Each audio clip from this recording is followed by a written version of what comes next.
Hai, selamat datang kembali di channel Min Donghua.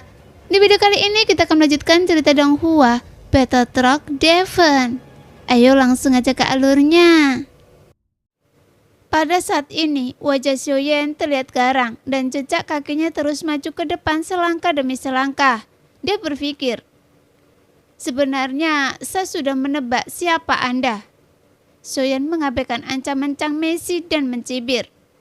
Oh, rasanya senang sekali Anda benar-benar dapat menebaknya. Seharusnya saya menyembunyikannya dengan baik, jawab Chang Meishi sambil bertepuk tangan berulang kali. Kemudian dia membuat sepertinya keputusan lain kepada Xiaoyan. Bahkan ketika dia mengarahkan jarinya ke arah Xiaoyan, daging dan darah Xiaoyan langsung meledak dan tulang-tulangnya patah. Tetapi Xiaoyan sepertinya memiliki vitalitas yang tak terbatas, sehingga tubuh yang terluka parah segera dipulihkan dalam sekejap. Jika Anda tidak percaya, Anda bisa mendekat pada saya dan saya akan memberitahu Anda dengan tenang. Ketika Chang Meishi mendengar apa yang dikatakan Xiaoyan, dia bertepuk tangan dengan penuh semangat. Apakah Anda benar-benar menebaknya? Ini sangat menyenangkan. Jika saya datang, maka Anda harus memberitahu saya. Tepat ketika Xiaoyan melihat Chang Meishi bertepuk tangan, dia seperti anak kecil yang sangat ceria. Bahkan keadaan emosinya bisa dibilang seperti orang gila. Namun kegembiraannya yang tak bisa dijelaskan ini membuat Xiaoyan merasa sangat aneh. Jika dia benar-benar berada di alam dewa kekacauan, maka Xiaoyan benar-benar tidak dapat menebaknya. Karena semua orang berperilaku sangat normal dan tidak ada tanda-tanda kegilaan dalam ucapan siapapun. Sejak Xiaoyan mengikuti pertemuan pertama, Xiaoyan tidak dapat menemukan petunjuk apapun. Tetapi ketika dia memikirkannya dengan cermat, apa yang dilihat Xiaoyan pada Chang Meishi hanyalah sebuah kegilaan, bahkan tidak memiliki tujuan. Seolah-olah dia sedang menonton pertunjukan yang diatur dengan cermat olehnya. Dan hal yang paling luar biasa adalah Chang Meishi benar-benar mendekati Xiaoyan dan langsung muncul di belakang Xiaoyan sambil terbaring telentang. Tapi Xiaoyan tidak bisa merasakan beban apapun dan perilaku ini agak mirip dengan apa yang dikatakan Hua Chan dalam pertemuan. Tiba-tiba cahaya dingin melintas di tangan Xiaoyan, kemudian Xiaoyan mengeluarkan belati Tong Yu yang diberikan oleh nomor 1 dari alam dewa kekacauan kepada Xiaoyan sebelumnya. Sekarang Chang Meishi sangat dekat dengan Xiaoyan, dan sebelum mendekat Xiaoyan sudah membuat prediksi di benaknya. Jika Chang Meishi mengambil inisiatif, di mana dia akan muncul di sampingnya, dan seberapa jauh dia di posisinya, dan di mana Xiaoyan harus menusuknya, bahkan jika dia ada di depannya. Tapi sebenarnya dengan kekuatan Chang Meishi, entah itu bagian depan maupun belakang, kemungkinan terkena tusukan belati Tong Yu Xiaoyan sangatlah rendah. Dan yang terpenting adalah Xiaoyan masih belum mengetahui apakah belati Tong Yu akan berguna untuk melawannya. Tapi setelah memikirkannya, hasilnya tidak penting. Lagi pula Chang Meishi tidak akan membunuhnya. Jadi apakah belati Tong Yu berguna atau tidak? Itu tidak masalah, karena secara logika, jika tidak berguna, maka kekuatan belati Tong Yu tidak akan dikonsumsi. Bagaimanapun, Xiaoyan telah menggunakannya 2 kali, dan sekarang hanya tersisa yang terakhir kali. Setelah digunakan, belati ini akan kehilangan efektivitasnya. Lagi pula untuk saat ini, Xiaoyan masih membutuhkan belati Tong Yu untuk memverifikasi hati biru dari Raja Roh yang masih menjadi misteri. Karena selama hati mereka tidak dapat dihancurkan sepenuhnya, maka para Raja Roh akan tetap abadi. Setelah Xiaoyan memikirkan hal ini, dia hampir tidak memberi kesempatan pada Chang Meishi yang merangkak di belakangnya untuk bereaksi. Segera belati Tong Yu di tangan Xiaoyan segera menusuk dan cahaya dingin langsung menembus Chang Meishi dengan keras. Duar!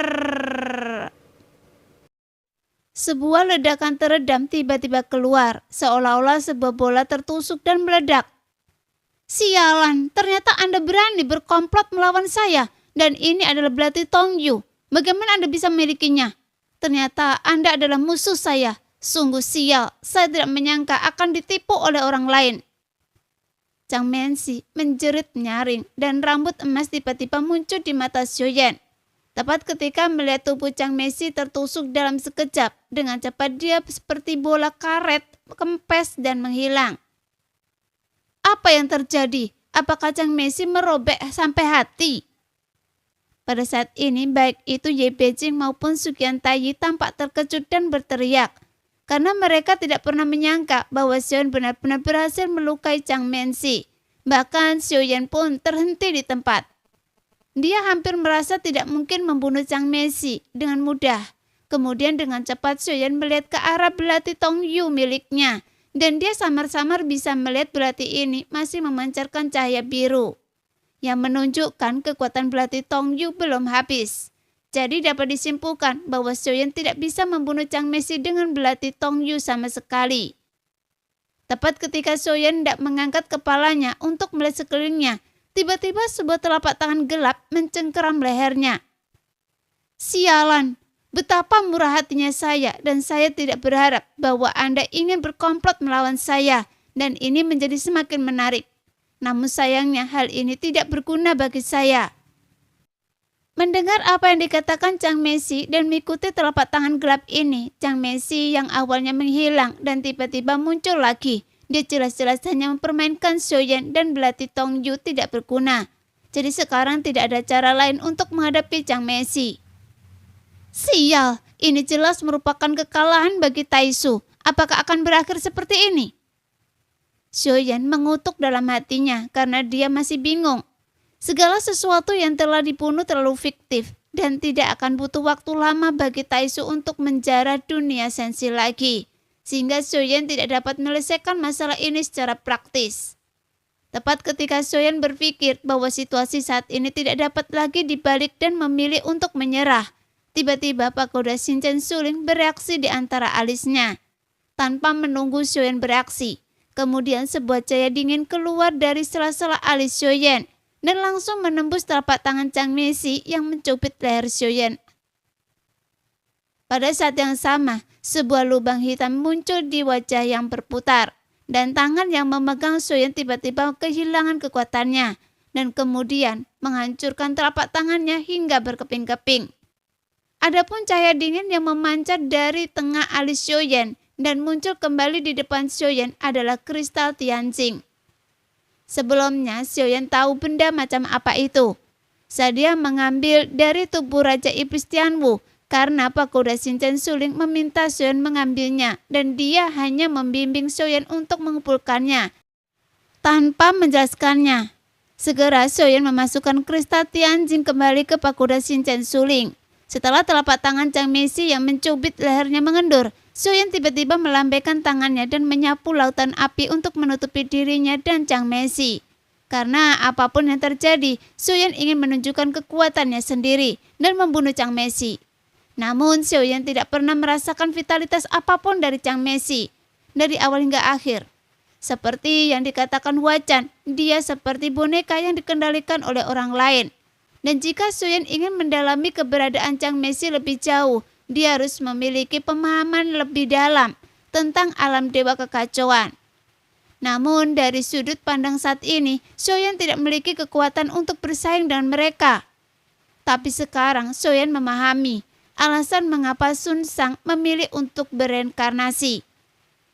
Bukannya dia takut akan ada invasi dari Taisu atau keberadaan yang kuat dari Taisu, tapi untuk menangani keberadaan Chang Mensi. Oleh karena itu, saat kekuatan Xiaoyan meningkat, dia secara bertahap akan menghadapi tingkat kekuatan tempur yang lebih dalam. Dan rahasia yang tersembunyi di dalamnya pun akan terungkap. Misalnya, keberadaan Chang Mensi yang kuat dan menakutkan, seperti yang baru saja Xiaoyan hadapi. Menurut Xiaoyan, dia lebih kuat dari Suqian Taiyi dan Ye Beijing. Jadi mereka tidak akan mengambil resiko untuk membantu Xiaoyan. Bagaimanapun hubungan mereka tidak terlalu dalam dengan Xiaoyan. Namun jika mereka bergabung, mungkin situasi Xiaoyan juga tidak akan begitu tragis. Pada saat ini, meskipun seluruh tubuh Chang Mensi menghilang, tapi tidak seluruhnya. karena wajah berputar-putar dengan lubang hitam di antara alisnya tertinggal. Dan ini adalah topeng. Xiaoyan mengerutkan kening dan untuk sesaat dia tidak tahu apakah dia harus meraihnya. Setelah memikirkannya dan memperhatikannya dengan hati-hati, Xiaoyan mengulurkan tangan dan mengambil topeng pusaran air. Tiba-tiba perasaan aneh memenuhi sekucur tubuh Xiaoyan, sehingga langsung tercengang dan langsung dia melepaskannya.